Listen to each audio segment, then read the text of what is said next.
Good evening everyone and welcome to the Best of 2025 AEW edition.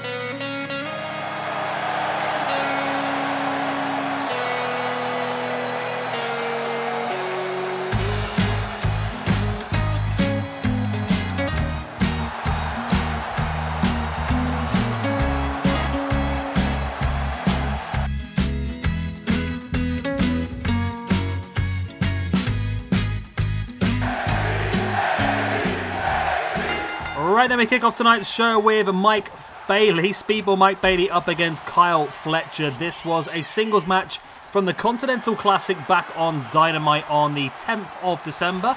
This one got a 9.26 out of 10 with the fans and a 5.25 star with the Observer newsletter. Now tonight's list is a little bit more awkward because the same people had a lot of very, very good matches in AEW in 2025, including Kyle Fletcher. Fletcher was in 4 of the top 7 matches in 2025. So what I have done, as I've said previously in the week, is I have tried to make sure we're only using everybody once. And to do that, I've sort of picked 5 matches that were the best, but allows us to use different people. So kicking things off here with Fletcher versus Bailey. Later on, or up next, we say, we got Konosuke Takeshita up against Will Ospreay for the SWE Intercontinental Championship. We'll have Bandido one-on-one against Hechicero, so we are using Ring of Honor as well. Mariah versus Toni Storm in a Falls Count Anywhere match from Revolution, and the main event will be the highest rated match in general from 2025, and that was Hangman Adam Page up against Jon Moxley in a Texas death match, and all in Texas. So yeah, great start.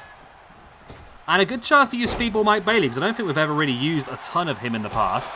He's had 5 matches so far, 3 of them were in 2025. He currently sits on 0 after 5 matches, so a big chance in 2026 for him really to showcase what he can do.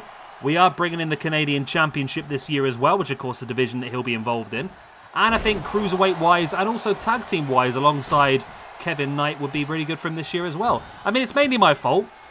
I've not really watched a lot of TNA in about 10 years or so. I was a big TNA fan about 10 years ago. And then Hogan and Bischoff and that destroyed it. So I didn't really see a lot of Bailey in TNA. I knew of him. I saw him in some independent stuff here and there. And I've never really utilised him as much as I probably should have done. But now seeing him week in, week out in AEW, seeing how good he actually is, makes me really want to make sure we do get the best out of him we possibly can. And I think this year's Continental Classic was really good. Compared to the previous couple of years where we had like dominant forces like your Okadas and so forth.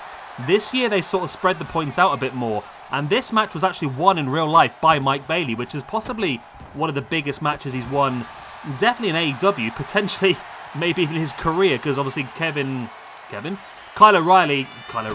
Fletcher is possibly one of the top names in AEW at this point in time now, so for Bailey to get a big win against him shows what they think of Bailey as well. I think Bailey, once the tag team thing is done, if it does get done, I think will definitely be up in the upper mid-card picture and someone who can put on some cracking matches. We saw a fantastic match between Bailey and Okada earlier last year. And obviously this match as well. So Bailey definitely has it in the locker. And then Kyle Fletcher in our ranking system. He is in 566. He's only ever had 4 matches, all of them in 2025. And he currently sits on 0 after those 4 matches. So not good for Fletcher at all. This needs to be his breakout year, and this is a fantastic chance for him to start things off. We do have the idea of potentially bringing in an under-30s championship as well, something they used to have in New Japan years ago, and I think that was a really good idea that MZK Punk came up with, something that we could definitely do, and obviously Fletcher would be at the forefront of that division at this point in time as well. So yeah, I'm hoping this will be a breakout year for Fletcher. And I do need to just book some other stuff, because I said before recently a few times now, the biggest issue is that I'm booking the best versus the best all the time, and obviously only one person can win those matches. So if I book some more AEW themed shows and maybe put Fletcher up against some still good matches like this, but matches that he would be the favourite to win, he can start to pick up those points and elevate himself. As I keep saying, the cream will always rise to the top. Now, of course, we have got Don Callis here at ringside. In real life, he was not at ringside because, well, he wasn't allowed to be at ringside, was he? Continental Classic rules means nobody at ringside at all. But I thought it just makes sense for Callis to be around, and Callis is going to be involved in quite a lot tonight. obviously accompanying Konosuke Takeshita for his match next against Will Ospreay, and also he'll be joining Hechicero later on in that match against Bandido. Big super kick there by Mike Bailey, taking down Fletcher. Fletcher now dragging himself back up in the corner, and Fletcher is struggling here. I thought Fletcher would have this one, being the favourite and all, but Mike Bailey has definitely been the dominant force in this match. Bailey now lovely elbow catching Fletcher, pops up into the Hurricanrana. Lovely takedown. Fletcher now kicking Bailey away.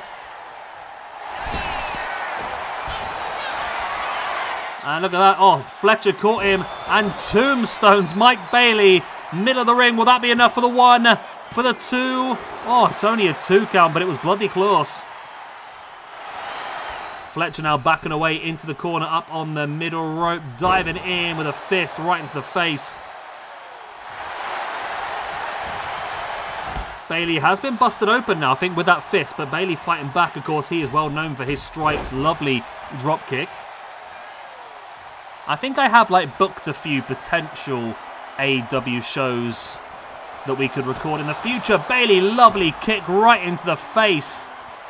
And I think I've got one with jet speed on, haven't I? Don't I make one with jet speed on? I thought I did. Maybe I'm wrong.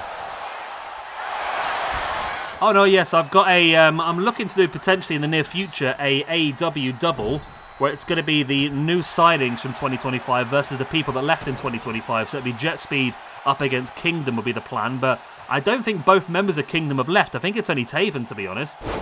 There's a Liger bomb. The nice sit-out last ride by Kyle Fletcher on Mike Bailey.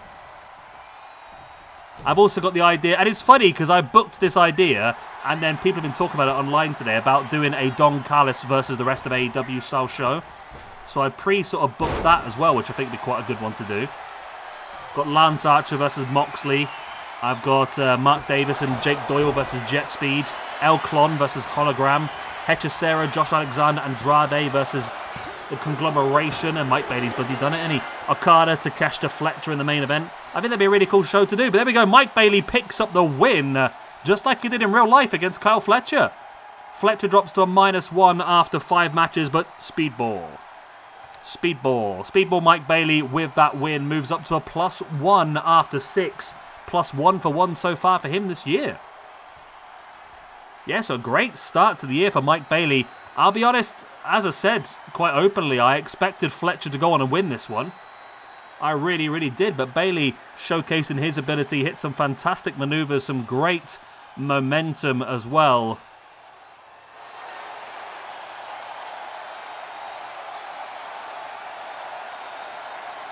Look at that spinning kick.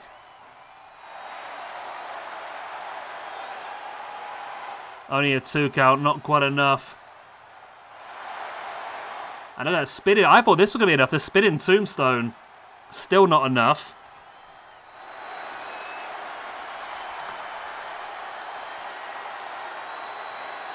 But Mike Bailey over the top he goes. Lovely standing Spanish fly, and then follows it up with this spinning heel kick. Don Callis had his back to it. I had no idea what was going on. Bailey able to dive in and grab the pin for the 3 count. There we go. Mike Bailey, fantastic start to 2026 for Speedball. It'll be interesting what we can do with him this year. I think if we do some CMLL stuff as well, I think he fits in perfectly there.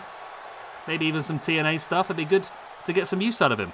Right, let's move on to match number 2 of the evening. Don Callis is looking to try and get himself his first win of the night. And if he does, his man Konosuke Takeshita will be walking out as the Intercontinental Champion.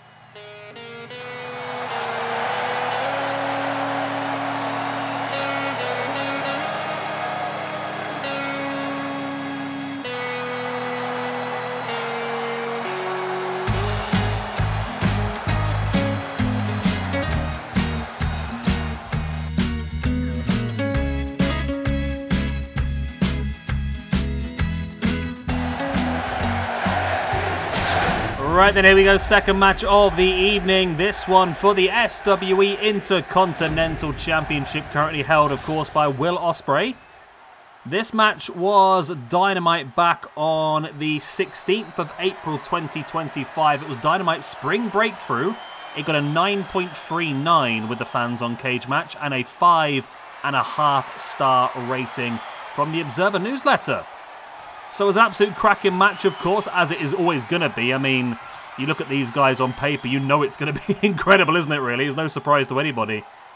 Let me just double-check who won this in real life. I seem to have lost my page. I'm just going to reload it back up. So Ospreay has been our champion for a very, very long time now. It's been very, very difficult for anybody to take that belt away from him. And I don't know if I fancy Takeshita's chances here. Takeshita versus Ospreay, there it is. Spring BreakThru. So this match was won in real life. It was 21 minutes and 43 seconds. It was the semi-final of the Owen Hart 2025 Foundation Tournament. It was Will Ospreay with a victory against Takeshita. The whole card looked incredible, to be honest. Mercedes Moné versus Athena, 9.02 rating with a fan. Adam Page versus Josh Alexander. Was that Josh Alexander's debut? I think it was. Hurt Syndicate versus the Gates of Agony was a pretty good match as well. And the main event was the Ops versus the Death Riders for the Trios Championships. That's when the Ops won the belts. It's one of the highest rated Dynamites of the year, actually. 9.65 out of 10 on the Dynamite alone. So let's have a look at the ranking system then. I mean, we'll check Ospreay first because we know where he is. He's top of the tree. Plus 35 after 53 matches. Puts him 6 points clear of second place, who is currently Okada. And then we have Takeshita, who I think did have a decent... He did. He had a decent... No, he didn't actually. No, I'll take it all back. He had an okay 2025. He finished +1 after 7. He does need, again, to be one of these guys that's really going to pull his finger out this year because he should be higher up. He's 95th position. It's not bad at all, to be honest. Don't get me wrong. But I do think he should be up there in the sort of top 30 mark, in my opinion. Somebody who should be in and around that Asian Championship title picture. Maybe even looking at the Intercontinental Championship picture as well, which of course he's fighting for right now. Looking at champions, of course he's only fighting for this championship because I decided that if Ospreay is going to wrestle, he might as well defend the championship. Ospreay then has had this belt for a long, long time. He has defended it several times since records began with the defences. He defeated Owen Hart back at Mayhem to keep the belt. He won a triple threat against Swerve and Bandido back at Forbidden Door. He defeated Jeff Cobb one-on-one at Where Worlds Collide. He defeated both Chris Jericho and Shawn Michaels at Invasion 2025. And most recently, he defeated Kenny Omega one-on-one at Night of Champions only a couple of weeks back. So he has been an absolutely outstanding champion. However, all championship reigns are there to be broken. And Konosuke Takeshita looking to be that man here tonight. Of course, Don Callis once again at ringside. He wasn't good enough to help his man Kyle Fletcher get the win in the opening match, but I'm sure he would happily take the Fletcher loss if he can walk away with the Intercontinental Championship, Don Callis, and bring it back to his family. That'd be cool though. I mean, if we did, if Takeshita did win the championship here, that show I just mentioned in the previous match about doing the Don Callis family versus the rest of AEW could definitely be a fun thing for us to do. I did also have a Don Callis versus Paul Heyman show planned in at some point. As Ospreay now stalking the ground of Takeshita. So yeah, because at the main event of that triple threat, the main event of that Don Callis versus AEW show would have been Takeshita versus Fletcher versus Okada. So make that for the Intercontinental Championship. They're pretty damn good, I think. We'll have to have a look. We'll have to see what happens. Of course, we're sort of at the whim at the moment. Talking of whims, I've decided to do an extra show tomorrow. I know, it's stupid. I know. But I decided that it'll be fun, since it is TNA's debut on AMC, to do a TNA Primetime Impact. We're going to try and utilise some of the biggest names in TNA right now, including some of the ones that are coming in just for the night, including AJ Styles, for example. So we'll do that tomorrow, I think. I think tomorrow, it depends what I do with this. I might try and bring everything a day earlier, which means nothing to you because I'm recording this in the past anyway, if that makes sense. But at the moment, the TNA show is planned for the 15th, but I might bring it forward to the 14th and do this show a day earlier as well, just so I can be ahead of the curve when it's actually on real time. Does that make sense, or am I just talking bollocks? I think I'm talking bollocks, to be honest. But for the TNA show at the moment, I've got planned in AJ Styles versus Chris Jericho. Why not? Chris Jericho's rumoured to be there. I thought it'd be a fun one to start the show off. A X Division triple threat between Leon Slater, Wesley and Mustafa Ali. Got the Hardys versus the Righteous. Danny Luna up against Indy Hartwell, and then a fatal 4-way elimination match in the main event. Santana, Kazarian, Nick Nemeth, and Joe Hendry. Why not? We'll give it a go. It's not the most amazing card in the world, but it's what I sort of want to do more of this year, is make sure we do utilise some different people and get some ranking points out to a few different names. I don't remember how many matches Wes Lee had in 2025. I don't think Chris Jericho had many either, to be honest. Lovely standing Spanish fly there by Will Ospreay. Dropping into the pin for the 1, the 2. Ooh, only a 2 count, but it's getting closer, isn't it?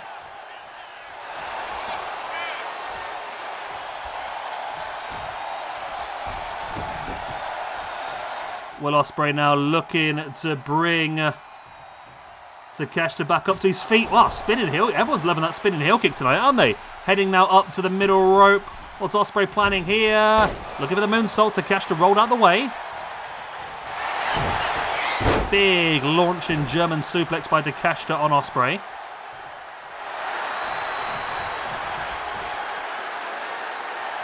Takeshita now dragging Ospreay away from the corner. Oh, Ospreay got a boot right up in the face though. Caught him. Standing Spanish fly. And now Ospreay again looking for a spinning kick. Completely missed it. Takeshita back up on his feet. But Ospreay's there again with a boot right into the gut.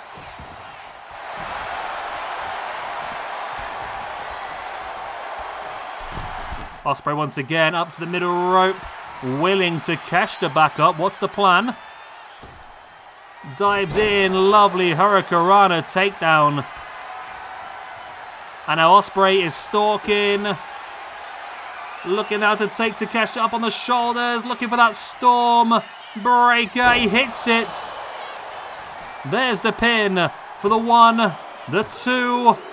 Oh, it's only a 2 count.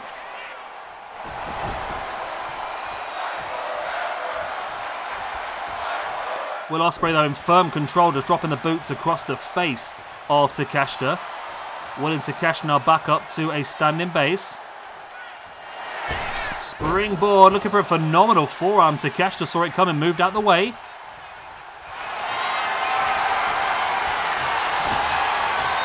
And a chop right into the back of the knee. Ospreay now, there's a big boot right across the gut. Takeshita, both guys going for a clothesline, both missing. Referee got caught in the way there. Jumping V-trigger knee strike. Ospreay now up on the middle rope. Looking for a shooting star for the middle rope. That would have been interesting, but Takeshita saw it coming, moved out the way. We move on after this match, by the way, into Ring of Honor, don't we, next? Yeah. Going for Bandido Hechicero next. Another match for Don Callis. Don Callis could come out of this pretty badly, though, at the moment. He could come out of this with 0 wins from 3 at this point in time. Ospreay up on the top. Willing Takeshita back to his feet. What does Ospreay have planned? Dives in. There's the Hurricanrana takedown. Drop in Takeshita. Will this be the straw that breaks the camel's back? It is indeed. Will Ospreay once again retains his Intercontinental Championship, this time defeating Konosuke Takeshita. Will Ospreay is amazing on this game. He is absolutely amazing. Takeshita at best of 2025 AEW. Okay, so I've just updated the rankings there. Into the individual rankings then. Takeshita with that loss is going to move down. That's Morishima. There he is. Takeshita moves down to a +4 after 17. But it's Ospreay who continues to stretch out his gap at the top of the ranking system with 36 points now from 54 matches. 7 clear points away from second place Okada. And he's +4 from 2 matches just this year alone now, of course. He won a triple threat match only a couple of weeks back as well, I believe. When did he win a triple threat match? He won it back at... Was it at the... No, it wasn't a triple threat match, was it? He won the Fatal 4-Way Elimination match back at the Tanahashi Special. That's when it was. Getting a couple of eliminations along the way. And here he is now, another big win. Who will it be that will finally take this belt away from Will Ospreay? That's a question for another day as we move on to another incredible match recreated from Ring of Honor's Death Before Dishonor in August. We move on now to Bandido versus Hechicero. Look at Don Callis looking longingly up at his former boy. His former boy, Will Ospreay. Still your Intercontinental Champion somehow. It's madness. This guy is incredible. He's unbeatable. He is, with Rated RKO, our most dominant champion of all time. Easy.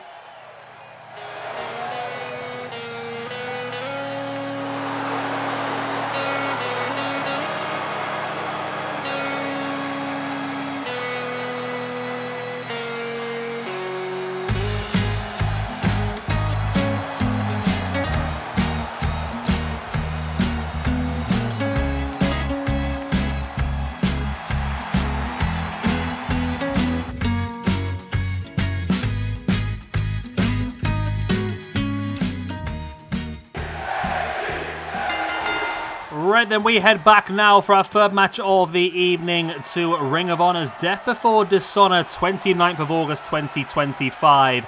This one was a 40-minute match, a 9.40 out of 10 based off of 484 votes by the fans, and a 5.5 star by the Observer newsletter. This was Bandido defending his Ring of Honor World Championship against Hechicero. And I must admit, both of these guys have become some of my favourites this year. I know a lot of people talked a lot about Bandido, how great he was, but I must admit, I'd never really seen a lot of him until he made his return sort of last year, wasn't it? I think in Ring of Honor. And obviously this year's when he's really had this dominant run, being the Ring of Honor World Champion, being the AEW Tag Team Champion as well. I've really grown to really enjoy Bandido's matches. And Hechicero, someone who sort of came out of nowhere. He was a sort of one-off guy who came across from CMLL to have some interesting matches. And for me, it's really been a great run. I don't think I've seen either of these two guys have a bad match ever. I'm sure there must be some out there, don't get me wrong, but I don't think I've witnessed either of these two guys have a bad match. So it's great to see them both in action here tonight. Now, this wasn't originally going to be the match because Bandido actually had two matches in AEW's top 5 this year. This was the second highest rated from the two. The highest rated one was his match only a month before this against Konosuke Takeshita at the Ring of Honor pay-per-view. But of course, we've already used Takeshita tonight, so I wanted to make sure we didn't duplicate people, hence why Hechicero has had the chance here to show what he can do. In our ranking system, I believe Hechicero's struggling. He is, okay. So Hechicero's on -3 after 6 matches. He had 3 matches in 2024, which he lost all 3. And he had 3 matches in 2025. He came out with 0 points after those 3. So a big opportunity for Hechicero to build himself up this year. I've got a few matches planned in for him already. And of course, don't forget, we will, hopefully, I've been promising this for 6 months now, but the Clash of the Aztecs will happen at some point this year. And we will crown our first ever Latin American champion. Obviously, both of these guys will be heavily involved in that. And Bandido, he is in 49th position in our ranking system, ironically right next to Brody King, on +8 after 19. So yeah, it should be a good big year for Bandido as well. Does Bandido qualify for Cruiserweight, technically? I think we would. He's billed at £211, of course. WWE's Cruiserweight is 205, but we've always said it's not... We've got more the TNA style. It's not about weight limits, it's about no limits. If you suit the style, you get the opportunity, and I think Bandido is someone who does suit the style. However, Hechicero is billed at £230. I think he would probably be a bit too far for that. But again, talking of new championships, something I would also like to bring in is sort of like a pure championship. A championship that specialises in technical wrestling and submission style, and I think that Hechicero would be a forefront wrestler for that. He's had some great matches over the last couple of years against the likes of Danielson. And also in CMLL, he had a fantastic 5-star match against Zack Sabre Jr. And I was looking before this as well. I was looking at, is it Zelua? Zelua? He is a young lad in CMLL. He's 21 years of age. And apparently he is fantastic for his age. And he is developed into quite the technical wrestler himself. So someone else I would like to give some chances to in the near future. Bandido now taking Hechicero up on the shoulders. There's that GTS. That inverted GTS, the knee right in the face. I know it's got a different name, but I'm terrible at remembering everything now. I'm getting old, bless me, you know. Hechicero is part trained, by the way, by Shibata. Let's have a look at this Gelua. Gelua, there he is. He's actually an Aztec mythical thingamajig. There we go, wrestler. That's what we're looking for. So he doesn't have a Wikipedia as of yet, but I know on this very card this match took place. Gelua took on Lee Moriarty for the Pure Championship in what was a very impressive match as well. GTS into the deadlift, German suplex by Bandido, in with a pin. Oh, that was close to a free count. And he's 20 years old, Gelua, 20 years of age. He's got a 9.33 out of 10 by the fans after 33 votes. I think people are saying for his age, he's incredible. And he's a very old school, classic style luchador at such a young age. Really good on the mic, fantastic technical skills. Could really be a future star for CMLL. And across the world, potentially. Who knows? We've never used him. He's never wrestled in AEW, in SWE before. So chances in 2026 for new people. Lovely step-up kick once again by Bandido. 2 more matches left for you after this one. We'll be delving into the women's division after this for a Falls Count Anywhere match from Revolution 2025 between Toni Storm and Mariah May. And our main event of the evening still to come, Texas Deathmatch, Jon Moxley 1-on-1 against Hangman Adam Page. That was actually the number 1 ranked match of the whole of 2025 by the fans. Adam Page was in both the number 1 and number 2 rated matches last year. That one against Moxley, and of course his other one against Will Ospreay at Double or Nothing. Bandido now taking Hechicero up on the shoulder, drops him face first. It's not far away from like a loose Stormbreaker, that one, is it? Bandido now willing Hechicero back up to his feet. Don Callis at the moment is 0 for 2. He could be going 0 for 3 tonight. Wouldn't be a very good night for the Don Callis family at all. Lovely German there by Hechicero. Keeps the grip, rolls the hip into the Rainmaker-style clothesline. You see the guy who shares a stable with Okada rocking that maneuver, and then in with the end of days as well. There's the pin. Hechicero could pull this off. This would be a massive win for him. He desperately needs it, but it's only a 2. Hechicero now bringing Bandido up on the shoulders. Gonna dive in with that power slam. Hechicero now heading up to the top rope. In with that big diving elbow drop, taking down Bandido. And wrenching away at the knee. And the longer this match has gone, the more Hechicero is starting to dominate now.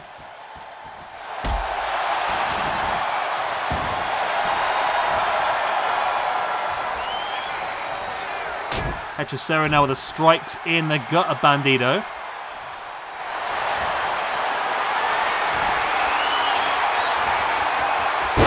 Nice reverse DDT.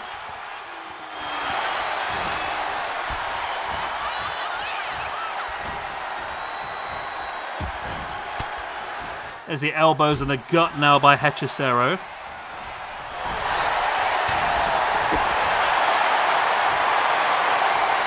Lovely strength there by Hechicero. I feel like this Hechicero might be a little bit, well, I feel like he should be beefier than this. I really do. He looks a bit skinny in this, but I mean, he is only 220 pounds. Maybe that's right. There he is once again. The flatliner. This could be the big win for the 1, the 2. He's pulled it off. Wow, massive win here for Hechicero over Bandido. Bandido drops down to a -1 from 1 for the year. A +7 after 20 overall. And that is going to drop him down a few positions. But Hechicero, boy, did he need that. And that is a massive sort of show of intent from him. Like I said, the Clash of the Aztecs will be coming up at some point this year to crown our first ever SWE Latin American champion. And Hechicero has just showcased exactly why he should be seriously considered as one of the top contenders for that. But it's going to be very difficult. There is not only the best of now, but there's a huge amount of Latin legends going to be involved in that tournament as well. El Santo, Perro Aguayo, Blue Panther, Atlantis, Rey Mysterio, Psychosis, Juventud, El Negro Casas, Carlos Colon. I'm trying to remember the other ones now. There's some big names involved in that tournament. It's not going to be easy for anyone to win, but building momentum with massive wins like this is the best thing that Hechicero can do for himself. Well, there we go. Big win for Hechicero in the one and only Ring of Honor match of the evening. And he had a couple of opportunities there. Big hits with the flatliner.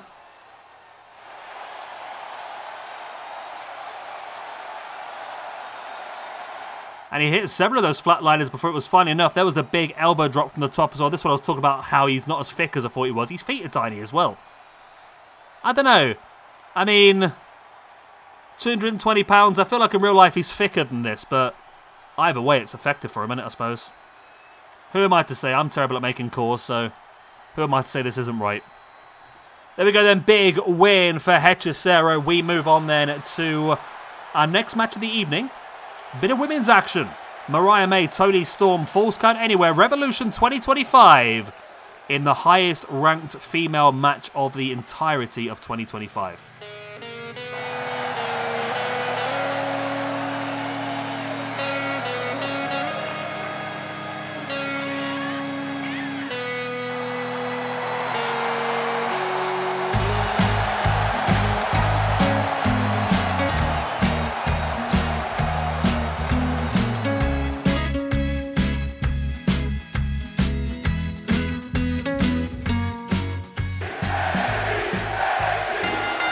Right, then we now move to March 2025 for AEW's Revolution. This was Toni Storm defending the Women's World Championship against Mariah May in the Hollywood ending match, which was basically a Falls Count Anywhere match. This was the highest rated match of all of, the highest rated female match of all of 2025 across any company. It was a 9.51 out of 10 after 1,104 votes, and it was a 5-star match according to the Observer newsletter, which, to be honest, as far as I'm aware, female matches very rarely ever get a 5-star, especially if they're outside of Japan, so this was incredible for them to pull this one off. And of course it was the reward for a good 18-month story that had been built. It was absolutely fantastically done. It was really well done. Toni Storm is incredible. Mariah May really used it as a chance to step up, and unfortunately for AEW, Mariah May decided at this point to step away and move to NXT, but good luck to her. Of course, she was the NXT Women's Champion until recently, until obviously issues happened, but she still looks to have a pretty damn good career ahead of her in WWE. So in our ranking system, I don't think either of these two are doing fantastically. Toni Storm is in 363rd position on -2 after 23 matches. I mean, that's only about 30 away from the bottom of the ranking system, so she's got a lot of hard work to do here in 2026 to try and turn her time around. However, she is going to be involved in next week's Crown of Queens tournament, so a big chance for her to get some points and build herself up. And then we have Mariah May / Blake Monroe. She is 355th position on -2 after 4 matches. She had 2 matches back in 2024. She lost them both. And she had 2 matches in 2025, 1 win, 1 loss. So she has also got a lot of hard work to do in 2025 to build herself up.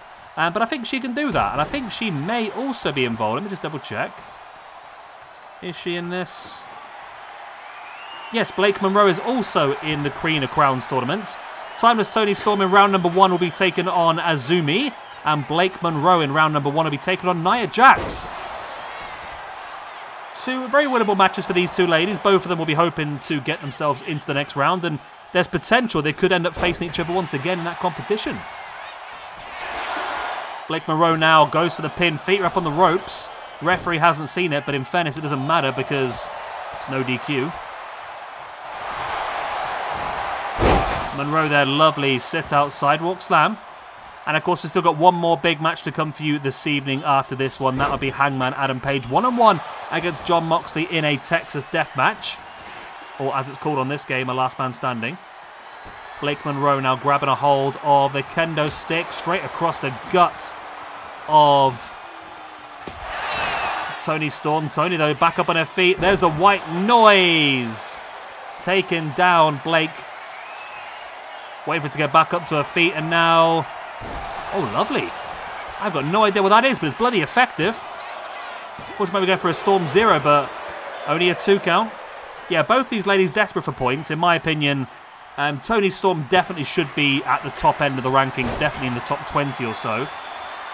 Blake Monroe should definitely be up there as well. She's still quite early in her career, still quite a lot of time to build herself up, and I think she will be a big star as well. Don't think she's quite at Toni Storm's level yet, but I don't think she's far away. Look at the boots now raked across the face of Blake Monroe.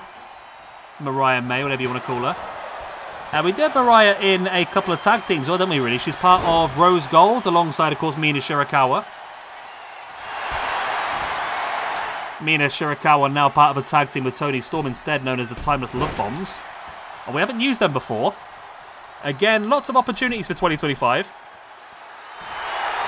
Toni Storm now willing Blake back up to her feet, looking for that dropkick. Blake moved out the way. Mina Shirakawa is also involved in our Crown of Queens tournament, by the way. She will be faced off against Athena in round number 1.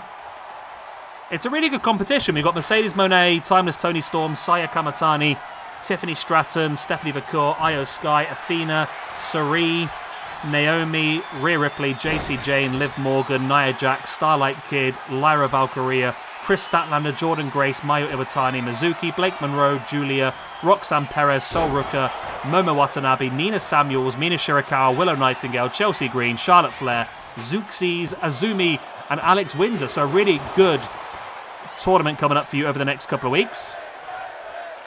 And once that's done, we're moving straight into the Royal Rumble. And again, I think I'll do what I've done earlier in the week, by the way. I mean, both these ladies have had some of the biggest matches in 2025. They're both involved in the Crown of Queens tournament. I think both of them should be penciled in also for the Rumble, so I'll do that now. Of course, potentially, they might not need it. They may be the women's champion before the Rumble comes around, because, of course, the winner of the Crown of Queens tournament will get an opportunity at the SWE Women's Championship. So they might not need the Rumble, but I'll pencil them in for now. That now means for the Women's Rumble, we have Sayuri, Sarie, Saya Kamatani, Tam Nakano, Persephone, Toni Storm, and Blake Monroe all announced. It's going to be a hell of a Rumble, that one. A hell of a Rumble. We're going to do 7 Wumbles across the week, and then the winners of all 7 Wumbles will move into a 7-match pay-per-view, and that'll be all the championship matches. Toni Storm now, once again, lovely DDT, and it's on the outside. Remember, it is a Falls Count Anywhere match. This Hollywood-ending matches could be enough. Only a 1 count, wow.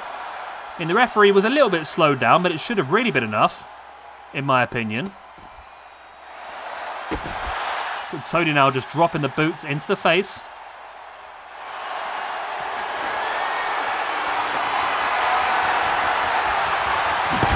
Sledgehammer now right into the gut. Wow. Super painful there. Blake Monroe's back up sling blade. Taking down Toni Storm. Drops into the pin. It's a 1. It's a 2. Oh, it's only a 2 count. I mean, both of these ladies desperate for the point, so I'm not really bothered who gets it.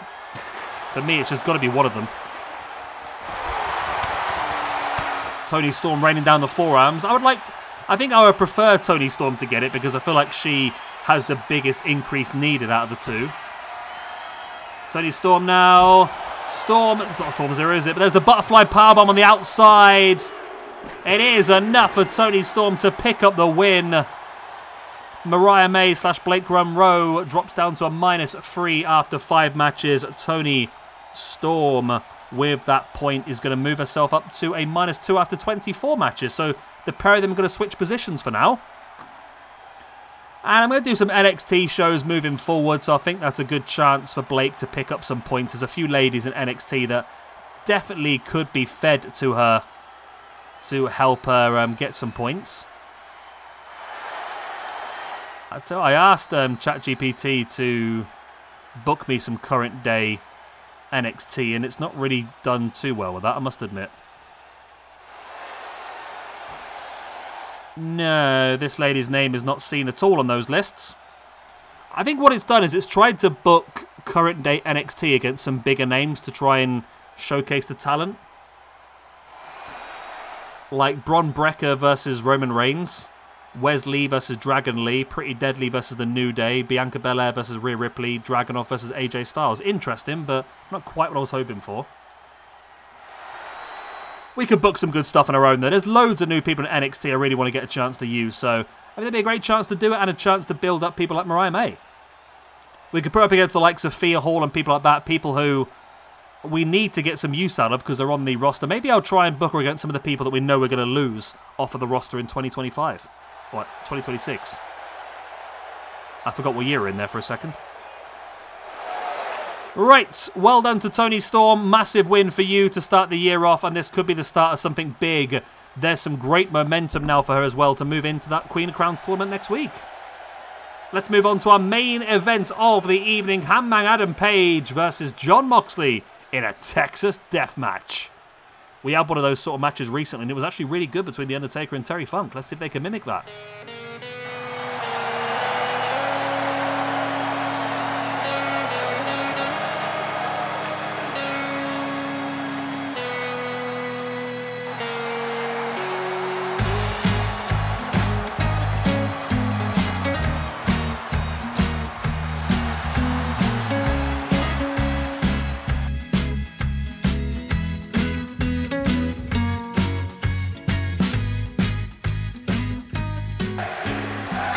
And here we go then, our main event of the evening is the highest rated match of all of 2025 across any company. This is Hangman Adam Page up against Jon Moxley, a Texas death match from All In Texas on the 12th of July 2025. Of course, this was the momentous match where Adam Page finally defeated Jon Moxley to become the AEW World Champion and finally removed the championship from the briefcase and held it high.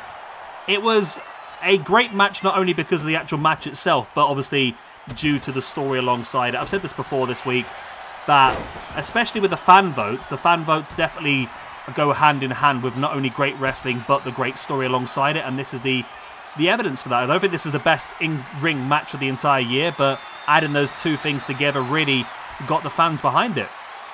Now, Hangman Adam Page was actually part of the best two matches of all of 2025. Not far behind this match was Hangman Adam Page versus Will Ospreay from Double or Nothing. But this one was a 9.63 out of 10 after 1,144 votes, and it was a 5.5 star according to the Observer newsletter. For me, this probably should be higher rated. Just looking at the cage match ranking now, it's got 1 0-star rating, 1 1-star rating, 3 2 stars, 3 3 stars. So a lot of people didn't like it for whatever reason. Maybe it was because it did get a little bit... it got a little bit hardcore, and some people weren't so happy about that at the time. This is the match that sort of sent Sarita on a downward spiral, wasn't it really? Whatever her name is, Sarah Stock? I can't remember what it was now. Here we go, this is the 0 rating.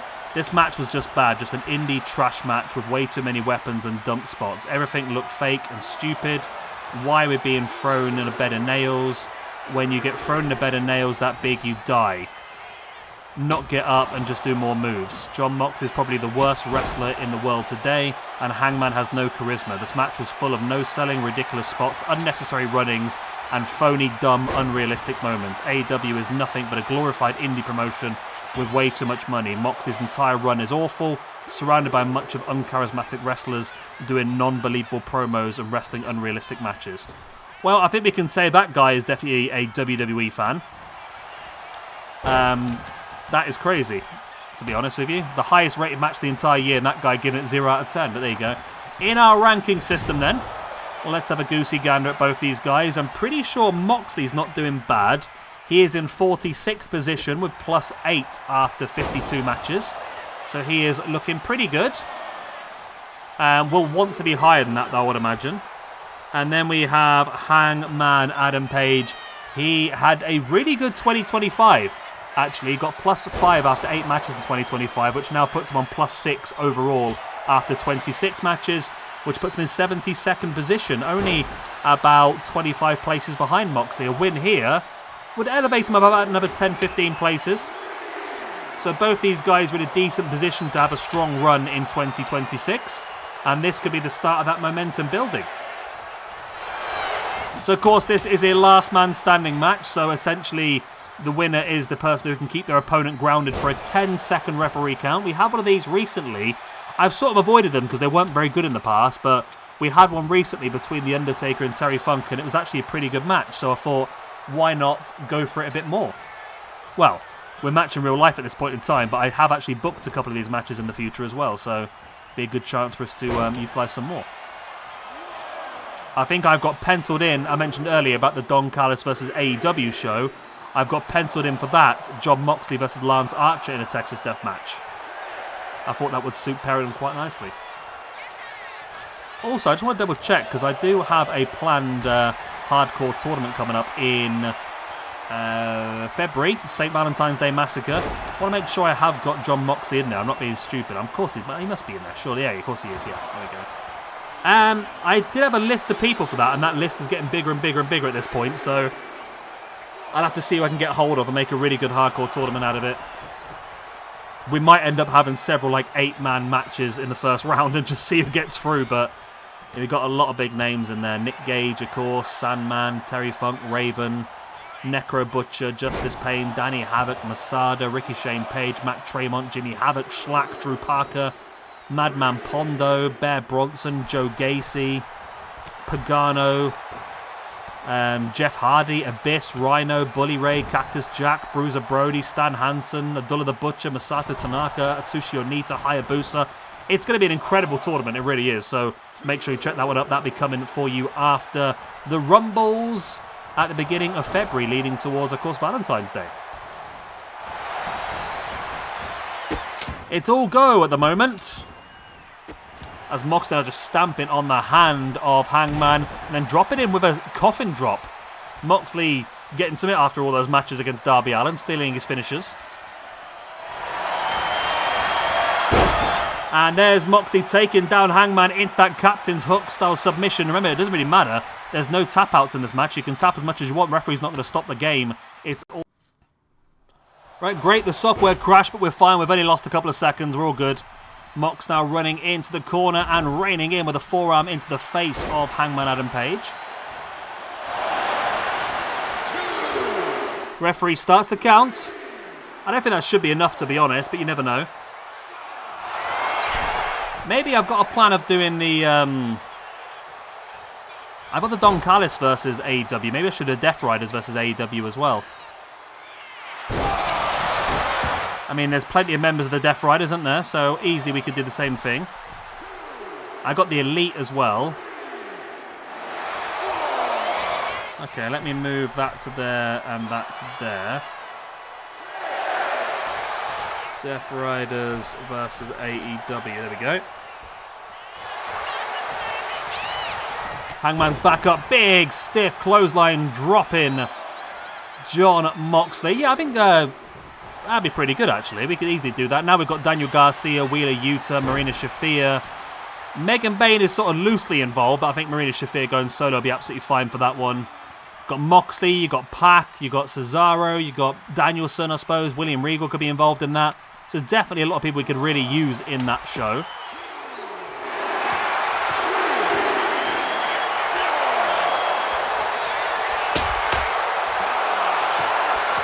Because I've also got the Elite versus AEW as well. I thought it would be a pretty good one. That one at the moment is just Omega versus Moxley, Young Bucks versus FTR, Danielson versus Hangman. I didn't try and think who else could be involved in that as the Elite, to be honest. Who really were they? It was the Cody wasn't really the Elite, was he? I think the Elite was literally just those four, wasn't it? Well, it was mainly the three of them, wasn't it? But I think Hangman was involved loosely. Members... They've got former members of the Elite. Adam Cole. Oh, Adam Cole, wasn't he? The Good Brothers. Okay, Adam Cole, the Good Brothers. Kyle O'Reilly, Bobby Fish for a short period of time. Cody Rhodes, yeah. Marty Skull, bit ropey. Oh, Okada, wasn't he? Yeah, Okada was part of the Elite for a short period of time. Okay, we could definitely do that. Then maybe Okada can be in one of them. And then I could do Ibushi's in there as well. Oh, lovely dropkick there by Hangman. It's Ibushi and Adam Cole are the main ones, aren't they? Okay. And once again, that Captain's Hook style submission locked in by Moxley. And you see Hangman tapping does not make a difference at all. Because this is Texas Deathmatch. The referee's going to start counting to a 10.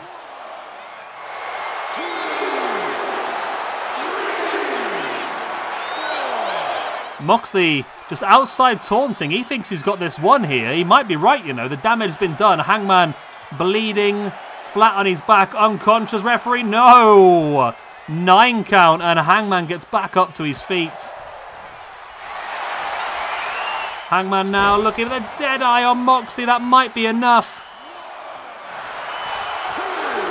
That could be enough. Has Hangman pulled this one off? No. Wow. Oh, running knee strike. Wow. Hangman waited for Moxley to get back up onto his knees and just absolutely dropped him with a knee on the side of the head. Still only a 6 though. Mox now with a boot in the gut. Big elbow in the face. And now Hangman sits out, powerbomb. Moxley's head hitting that solid steel rope as well. Very, very painful. Only a 4 count, bloody hell. Mox's resilience though, he's well known for it, isn't he? He's an absolute menace. I feel like Moxley's going to have to be one of the top guys in the PWI 500 this year as well, isn't he? Because remember the PWI 500 sort of goes from, was it June to July each year? And I think Moxley, of course, was the world champion for a good chunk of that time. Leading a stable, doing incredibly well, of course, won the Continental Classic, became the Continental Champion. So, in my opinion, Moxley definitely should be involved pretty highly in the PWI 500 for this year. It'll be difficult. We'll have to wait and see what happens, I suppose. I think Bandido is going to be heavily involved as well. Of course, had a great run as the Ring of Honor champion. He's got it, Mox. No, again, it's only a 9. If Hangman's doing this on purpose, Moxley's turning his back on his opponent. Not a wise idea at all. Hangman now taking Mox up. Fall away slam. Bridges for the pin. Forgets that it's a Texas Deathmatch. He's taken a few knocks in this match, hasn't he?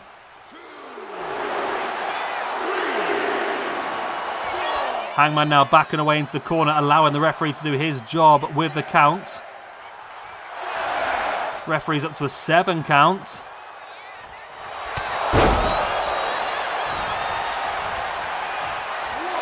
Hangman with a headbutt, now backing away into the corner once again. Not quite sure that headbutt's going to quite be enough.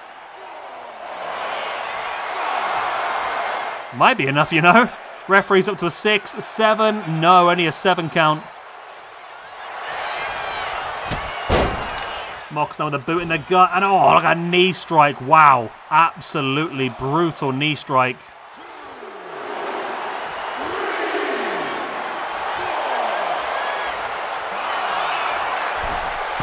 Referee counter now. Mox is taunting. He thinks he's got it 1. He might be correct. Hangman down for the 8. That's the 3rd time in the match. Hangman's got up on the 9. If he's doing it on purpose, he's taking the full amount of time he can to rest and recuperate. It might be wise. Baseball bat right across the gut. Mox is back up and Hangman flattens him with the lariat, spins him inside out. Referee starts the count. That might be enough. Hangman hitting that strong lariat.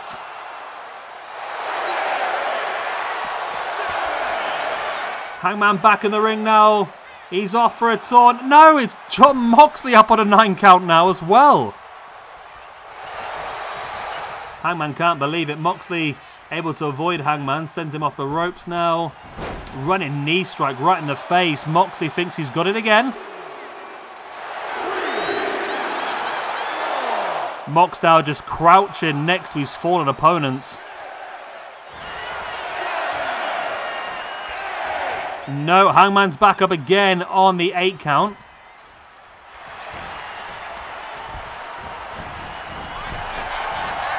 Mox now sending Hangman over the top. Hangman with a forearm. Oh, I thought he might have been looking for the springboard clothesline there, but didn't go for it. William Mox now back up to his feet. Hangman sends him off the ropes. Both guys busted open pretty heavily. But Mox fighting back with the strikes in the gut. I'm just thinking of more and more people now to put in this hardcore tournament is the problem. I didn't want to have too many people in it, but it's just going to get bigger and bigger and bigger now, isn't it? Joey, Janela, Darby, Allen. Hangman now gets caught with a bulldog, though. Mox turned that around.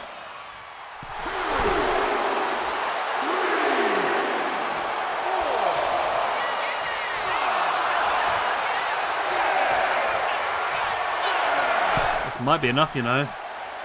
The count is on. It's a 9. Hangman doesn't get up for the 10 this time. He's got up on 9 on 4 occasions. This was just one too many for him, and it is Jon Moxley who picks up the big win in the opening match for him in 2026. Hangman Adam Page drops to a -1 after 1 this year, of course. He drops down to a +5 after 27 overall. Still not in a bad position, but we'll definitely want this to be more of a breakout year for him. And Jon Moxley with that win. Where's he gone? There he is. That moves him up now to a +9 after 53. Moves him up 2 positions, up to 45th. +1 from 1 this year. He got +6 from 11 last year, so it was a big year for Moxley last year, and he'll be hoping that this is even bigger as well. He'll want to force himself back into that Hardcore Championship picture. Definitely a belt he can dominate, methinks.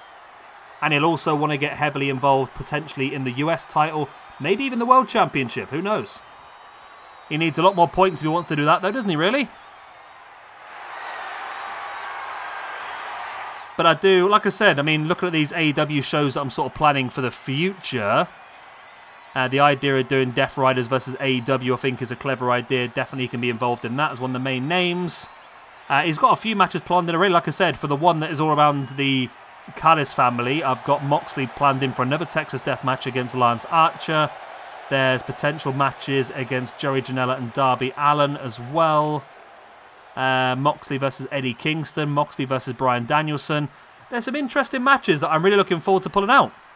But there we go. Big win for Jon Moxley. And that is the end of the AEW edition of the Best of 2025. That's the end of the Best of 2025 in general. Hopefully you've enjoyed this little set of 4 shows showcasing some of the best matches that we saw in 2025. Hopefully 2026 will eclipse it. I mean, there's already been a couple of really, really good matches in 2026. Including, of course, Tanahashi versus Okada, which I think it's going to be very, very difficult to beat that match at this point in time. It is currently the highest ranked match on Cagematch of all time, which is insane, isn't it, really? I wouldn't be against, you know, just in the future, just doing a random one of these, but for a specific year. So, for example, let's just pick, I don't know, let's do 2006. Just randomly 2006. What are the best matches from 2006? The best match was Kenta versus Marufuji. Oh my god, tell you what, this is a hell of a card already. It's all Bryan Danielson at this point, though. Kenta versus Marufuji in Pro Wrestling Noah.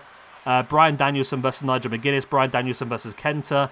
We got a 6-man tag match. We'll ignore that one. Bryan Danielson versus Roderick Strong. Kenta versus Marufuji. Bryan Danielson versus Samoa Joe. Kurt Angle versus The Undertaker. Edge versus Mick Foley. Aja Kong versus Meiko Satomura. Yeah, we could easily do this just for random years, you know. Let's do another one. Let's do a bit more older. Let's do 1998. Let's do like Attitude Era. What do we get there? We get a lot of Japan. Kenta Kobashi versus Mitsuharu Misawa. Classic match. Yun Akiyama versus Kenta Kobashi. Mankind versus The Undertaker. A couple more Japanese matches. Loads of Japanese matches. Wow. The next highest WWE match is Dude Love versus Stone Cold Steve Austin. Where the hell's that come from? Tenryu versus Hashimoto. Akira Tao versus Kenta Kobashi. Loads of Kenta Kobashi. He was absolutely amazing, wasn't he? Dr. Wagner Jr. versus Koji Kanemoto. Yeah. That year was all about Kenta Kobashi, Akiyama. Wow. Kenta Kobashi and Yun Akiyama versus Stan Hansen and Vader. Wow, okay. We definitely could do some more of these then for specific years in the future. Maybe we'll spin a wheel and just pick whatever year it comes up with. But either way, I'll love you and leave you good night. God bless. I've been saying thank you very much for watching. Of course, if you have enjoyed, hit the like button. If you haven't enjoyed, hit the like button. Either way, hit the subscribe button. I'm going to love you and leave you. I'll see you tomorrow. We're going to squeeze in the extra show that I wasn't planning on doing. We're going to do ourselves a little TNA live on AMC. Why not? Why not try and get some easy views while I can? I love you and leave you good night. God bless. I've been saying I've said that 5 times. I'm going. Bye-bye.